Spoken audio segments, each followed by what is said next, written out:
Okay, you send over some really interesting material on leadership, and I think we should dive into this framework, the chestnut checkers idea from Mark Miller's book. Yeah, it's a great analogy. It seems like it's more than just, strategy versus tactics. It feels like a different way of looking at your people, your team, and maybe the problems you're trying to solve. Absolutely. Think about checkers. All the pieces are the same, right? Right. They move the same way. It often leads to a kind of linear thinking. Reactive? One move at a time, very predictable. Exactly. But chess is, well, it's complex. You've got all these different pieces, knights, bishops, rooks, the queen, each moves in a totally unique way. Right. And the whole point of this chestnut checkers idea is shifting away from treating people like identical checker pieces you can just swap out. It's about adopting that strategic, more thoughtful chess mindset, recognizing that each person on your team has unique skills, unique value, like different chess pieces. Okay, so in checkers, you lose a piece, fine, you grab another one, they're interchangeable. Pretty much. But chess, losing a pawn is bad. Losing your queen is, well, potentially game over. Precisely. And in leadership terms, that means your team members aren't just, cogs in a machine. They have specific talents, different ways of thinking, potential that maybe isn't obvious at first glance. So the analogy helps us see, okay, maybe this person thinks like a knight, making those unexpected conceptual leaps. Or this one is like a rook, steady, powerful, great at execution. Yeah. And the leader's job, like a chess player, is to understand those unique moves and deploy them strategically. You get so much more value that way than just telling everyone to move forward one square at a time. And like in chess, bringing more pieces into the game, coordinating them. Yeah. That makes you stronger, right? Absolutely. Involving more people, making them feel like their contribution matters. It taps into that fundamental human need to be valued, to be part of something meaningful. Right. It's not just assigning tasks. It's about truly understanding what each person brings to the table. And, this isn't just for the C-suite, is it? Not at all. Whether you're, I don't know, leading a small project, managing a tricky client situation, whatever field you're in, thinking more like a chess player could really help. Definitely. So our kind of mission here is to pull out those key principles, those chess moves, if you will, that you can actually use right now to start thinking and acting more strategically, to get out of that constant reactive checkers mode. Okay, so let's start there. When does that checkers approach? When is it maybe okay? And when does it just completely fall apart? Well, the book suggests that, in the very, very early days of something small, maybe a tiny startup where everyone wears multiple hats. Right, total chaos, but functional chaos. Kind of a simpler, more reactive approach might just about work for a bit. But the moment things get more complex, bigger team, trickier projects, tougher competition, say a business scaling up. Moving into that $1 million range, as the book mentions. Yeah, that's when the simplicity of checkers becomes a real liability, a huge blind spot. And that's where this idea of color blindness comes in. Yeah. What's that about? It's when leaders are so heads down, so focused on the immediate task, treating every problem and every person basically the same. Like seeing only the black and white square. Exactly. They miss the bigger picture. They don't see crucial market shifts happening or new competitors emerging, or maybe even the hidden potential within their own team, because they're not looking for those unique capabilities. So they keep pushing the same old way, even when the game board has totally changed. Precisely. They might keep pushing product features nobody wants anymore because they missed the signals. And that feeling, I think a lot of people can relate to this, that feeling of always putting out fires, never having time to actually think or plan ahead, is that a symptom of playing checkers? Oh, absolutely. If you feel like your main job is just reacting, bouncing from one crisis to the next, never getting time for that deeper strategic work, that's a huge red flag. You're stuck in the weeds. You are. And the book really emphasizes, as the game gets more complex, your thinking has to level up too. You've got to lift your eyes from the next immediate move and see the whole board. Okay, so how do we make that jump? How do we start playing chess? What are some of those fundamental chess moves, those strategic principles? Well, the first big one is really understanding and leveraging unique capabilities. Like knowing your knight from your bishop. Exactly. Your knight can jump over pieces, right? It offers unique options. Your team members are the same. They have distinct skills, different ways of seeing things. A strategic leader, a chess-playing leader, actively looks for those strengths, nurtures them, and then figures out how to deploy them for the biggest impact. So it's not just who who's free to do this task. It's who's uniquely suited to excel at this. Yes. Which leads directly to the second key move, the power of involvement. Bringing more pieces into play. Right. A single chess piece, even the queen, rarely wins alone. You need coordination. You need more pieces actively contributing to the strategy. And in business. It means actively involving more people, seeking their input, giving them ownership, making them feel like their contribution is genuinely valued. It unlocks so much energy and so many ideas you'd miss otherwise. It's that feeling of my piece counts, isn't it? Yeah. If you feel like just another replaceable checker. You're less invested. Yeah. But if you know your unique skill, your move is part of the winning plan. You're all in. Exactly. And that brings us to the third move, focus and intentionality. No wasted moves in chess. Ideally, no. Every move should have a purpose, should be part of a larger plan aimed at achieving a specific goal. Leadership needs that same discipline. So your decisions, your communication, how you spend your time, it all needs to be deliberate. Strategic, purposeful, aligned with where you're trying to go. No random actions. Every move counts. Okay, strategy, involvement, intentionality, that's a strong foundation. But the book really hammers home the human element too, this idea of winning the heart. Why is that so critical? There's a quote in there. If your heart is not right, no one cares about your skills. Wow, that's powerful. It really is. Think about it. You could be the most brilliant strategist on the planet, but if your team doesn't trust you, if they don't feel respected or valued, if they don't believe in you, that brilliant strategy isn't going anywhere fast. It stays on the PowerPoint slide. Pretty much. Winning the heart is about building that bedrock of trust, that genuine connection. That's what motivates people to bring their best, to go that extra mile. And connecting that back to the chess pieces. Yeah. Recognizing and valuing their individual contributions is a big part of winning their heart, letting them use their best moves. Absolutely. When you empower people to use their unique gifts, to work from their strengths, you're not just filling a slot on the org chart. You're igniting something. You're unlocking potential. Yeah. And the book is really clear. You can't lead everyone the same way. That one-size-fits-all approach, it just doesn't work with people. People aren't checkers. Exactly. Yeah. You need to understand what motivates each person, tailor your approach. It's like being a gardener, different plants need different kinds of care to thrive, right? I like that. And the book talks about fostering dreams. Yeah. That sounds bigger than just managing tasks.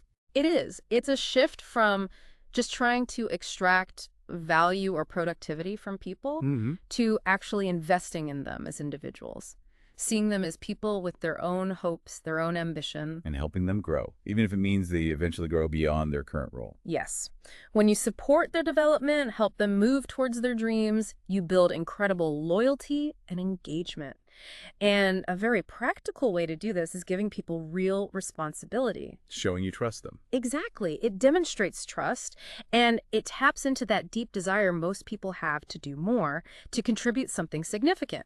Plus, remember, when you hire someone, you get their skills, sure, but you also get their perspective, their creativity, that free brain, as the book calls it. Engaging their heart is how you unlock that extra value. And it creates a kind of positive cycle, doesn't it? The book says caring begets caring. It really does.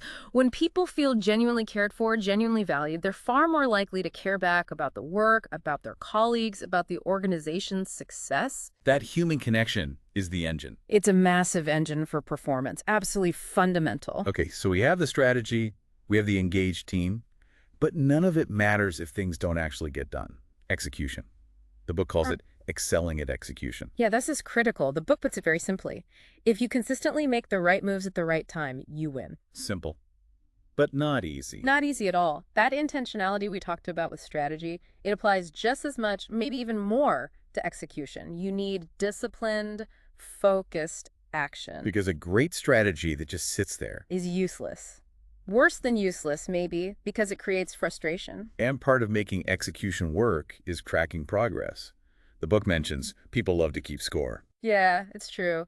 Measuring the things that actually matter, not just vanity metrics, but the real drivers of success, and then sharing that information transparently with the team. So everyone knows if they're winning or losing. Exactly. It creates focus, it creates energy. People want to know how they're doing. And crucially, you need to teach people the basics of the business, so the score actually means something to them. So they understand how their specific job connects to the overall results. Yes. Making sure everyone understands the fundamentals, feels connected, and knows that their move, their contribution, really counts towards the bigger goals. It makes sense. Okay, so as a leader trying to play this strategic game, how do you keep getting better yourself? How do you improve your chess game? The book talks about the leader's own development. This is huge, foundational, really. The book states pretty bluntly, you cannot be a great organization without great leadership. Yeah. And maybe even more importantly, leadership growth always precedes organizational growth. So the organization can only grow as much as its leaders do. Essentially, yes. And there's often this gap, right? Between what leaders know they should do and what they actually do consistently. The knowing-doing gap. Right. And getting honest feedback is one of the only ways to really see those gaps, those blind spots we all have. So how do you grow? What does the book suggest? Well, the basics. Reading, deliberately spending time with mentors or experts, actively practicing new skills, not just reading about them, and importantly, sharing what you're learning with your own team. Because that reinforces it for you too. It does.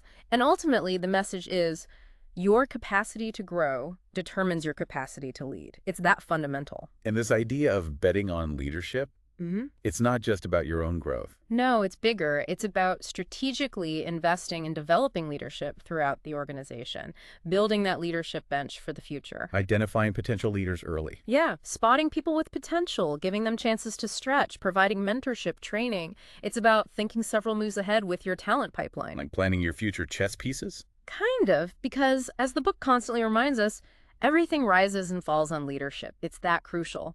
Okay, let's shift focus slightly. Thinking about the whole organization working together.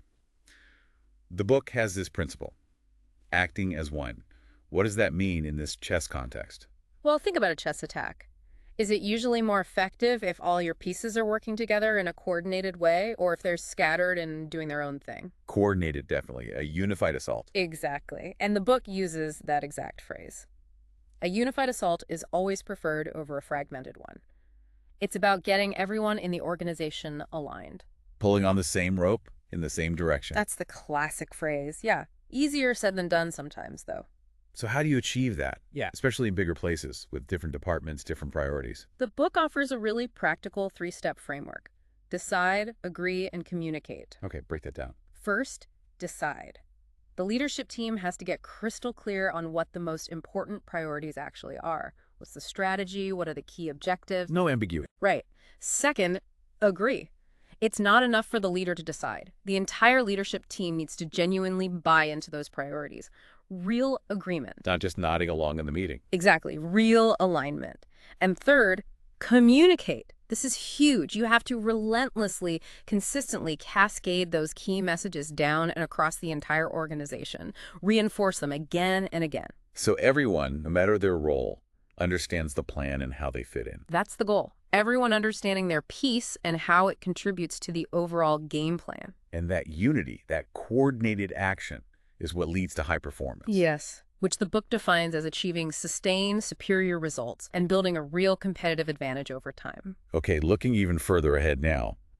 The book calls leaders architects of the future. How does that connect back to playing chess, not checkers? It really reinforces that core idea. Leadership, like chess, is about making choices. Choices that shape what comes next. Not just reacting to today, but actively building tomorrow. Precisely.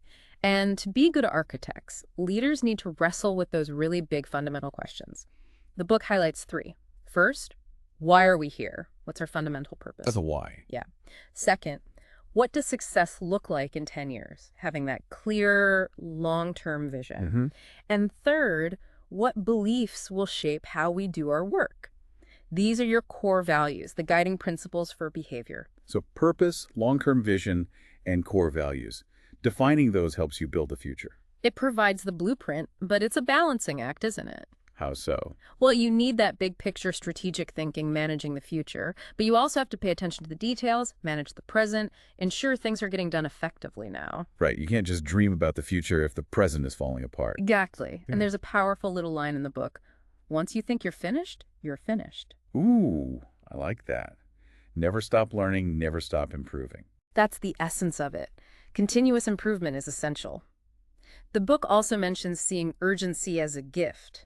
how sometimes pressure can actually create clarity and force action. Yeah, light a fire under you. Right. And it touches on getting input from multiple mentors, not just one guru, and the importance of paying it forward, developing others, because ultimately people follow successful patterns. They learn by seeing good leadership in action.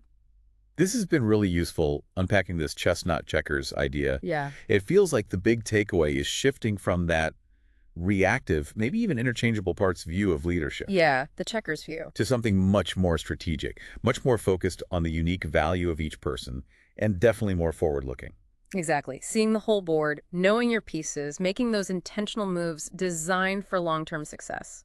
So maybe a question for you listening. Think about your own situation, your current role, the challenges you're dealing with. Are you playing chess or are you stuck playing checkers?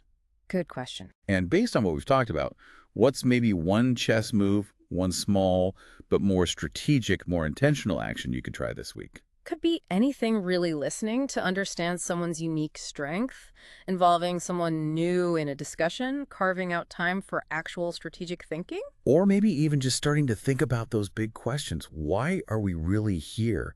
What does success look like way down the road? What do we truly stand for? How could answering those start to shape your own leadership game board? And maybe that final thought to chew on. How can you personally get better at fostering not just the skills, but the engagement, the commitment, the hearts and minds, as the book puts it, of the people around you? To unlock their best moves. Exactly. How do you build that truly unified, high-performing team of unique pieces?